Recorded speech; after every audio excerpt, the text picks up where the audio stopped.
Hi friends, ఈరోజు మనం చెప్పుకునే కథలు మన జీవితాలకు అన్వయించుకుని మనల్ని మనం మంచిగా తీర్చిదిద్దుకునేందుకు ఉపయోగపడతాయి. తప్పకుండా వినండి, ఓకేనా? అంతేకాదు మీ బిడ్డలు కూడా వినేలా ప్రోత్సహించండి. మీ కుటుంబ సభ్యులందరూ వినండి. ఎందుకంటే ఈరోజు టాపిక్ నవ్వడం. నవ్వు 4 విధాల లాభం ఉంది అంటారు కొంతమంది. ఇంకొంతమంది ఏమంటారంటే నవ్వు 4 విధాల చేటు బాబు అంటారు. మరి సందర్భానుసారం మన ప్రవర్తన ఉండాలి. దీనికి సంబంధించి ఒక చిన్న కథ చెప్పుకుందాం. అది ఎక్కడిదంటే రామాయణంలోది. మరి రావణాసురుడు మరణించిన తర్వాత కపివీరులు, విభీషణుడు, అంగదుడు, సుగ్రీవుడు, సీత, రామ, లక్ష్మణులు అందరూ అయోధ్య చేరుకున్నారు. తెలిసిన విషయమే కదా. అంగరంగ వైభోగంగా సీతారామ పట్టాభిషేకం కూడా జరిగింది. రాముల వారు సింహాసనం పక్కన నిల్చుని ఉన్నారు. లక్ష్మణస్వామి ఉన్నట్టుండి తనలో తానే బిగ్గరగా నవ్వుకుంటున్నాడు. అంటే పైకి కొంచెం వినిపించేటట్టు అనమాట. బిగ్గరగా అంటే అని కాదు, అని నవ్వుకున్నారన్నమాట. అదేమో సభలో వాళ్ళందరూ చూశారు.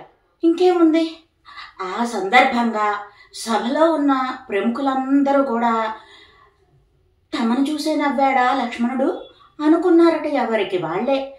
శ్రీరాముణ్ణి అడవుల పాలు చేసి భర్తని చంపుకుని భరతునితోటి తిట్లు తిని నేడు ఆహ్వానం పలుకుతోంది కైకమ్మ.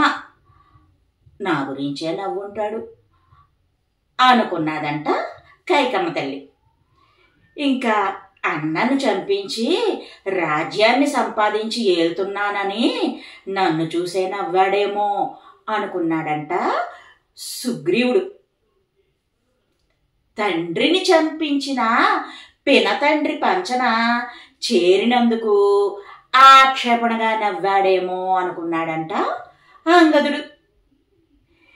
ఇంటి గుట్టు చెప్పి లంకకు చేటు తెచ్చి అన్నని చంపుకుని రాజ్యం సంపాదించుకుని నేనే రాజునయ్యానని ఎగతాళిగా నన్ను చూసి నవ్వుతున్నాడేమో ఈ లక్ష్మణస్వామి అనుకున్నాడంట విభీషణుడు. రాముడి బాణాలని తండ్రి వాయుదేవుని అనుగ్రహంతో వక్ర మార్గంలో నడిపించానని తనను చూసి పరిహాసం చేస్తున్నాడేమో అనుకున్నాడంట హనుమంతుడు. ముందు వెనక ఆలోచించకుండా బంగారు లేడిని తెమ్మని కోరి చేజేతులా ఇన్ని కష్టాలు తెచ్చి ఇచ్చానని నన్ను చూసే నవ్వుతున్నాడనుకున్నాదంట సీతమ్మ తల్లి. అందుకని మోము చిన్నబుచ్చుకొని తల వంచుకున్నదంట అమ్మవారు. బంగారు లేడి ఉండదని తెలిసి కూడా లక్ష్మణుడు వారించినా కూడా వినకుండా భార్య కోరిక తీర్చడానికి బయలుదేరి వెళ్ళి చిక్కుల్లో పడ్డానని నన్ను చూసే నవ్వుతున్నట్టున్నాడు తమ్ముడు అనుకున్నాడంట శ్రీరామచంద్రుల వారు. ఇంకా అందరి మనస్సుల్లోనూ కూడా ఉన్నటువంటి అనుమానాలు గ్రహించాడు రాముడు. లక్ష్మణుణ్ణి పిలిచి ఎందుకు నవ్వేవు సోదరా అని అడిగాడు. దానికి లక్ష్మణుడు, అన్నయ్య సీతారాముల సేవలో చిన్న ఇబ్బంది కూడా నాకు రాకుండా ఉండాలి సేవ చేయడానికి అని వనవాస సమయంలో 14 సంవత్సరాల పాటు నన్ను ఆవహించవద్దు ప్లీజ్ అని నిద్రాదేవిని వరమడిగాను. అందుకనే సరేనని సమ్మతించింది. అప్పటి నుండి నా దగ్గరకి రాని నిద్రాదేవి ఇప్పుడు ఈ సంతోష సమయంలో నన్ను వచ్చి ఆవహించింది. అందుకే నవ్వొచ్చింది, నవ్వాను అన్నారు లక్ష్మణస్వామి. సభాసదులందరూ ఆ ఆన్సర్ విని అయ్యో అనవసరంగా భయపడ్డాం అనుకొని మనసారా వాళ్ళందరూ నవ్వుకున్నారంట.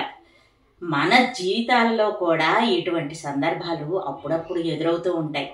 దానికి రకరకాల కారణాలు వెతుక్కుని మనలో మనం మదన పడకుండా ఉంటే జీవితం ఆనందంగా గడిచిపోతుంది. ఏమంటారు? నేను చెప్పింది కరెక్టే కదా. ఎవరో ఏదో అన్నారనో నవ్వారనో ఫీల్ అవ్వద్దు. ఓకే ఫ్రెండ్స్, మరో మంచి వీడియోతో మళ్ళీ కలుద్దాం. Bye bye.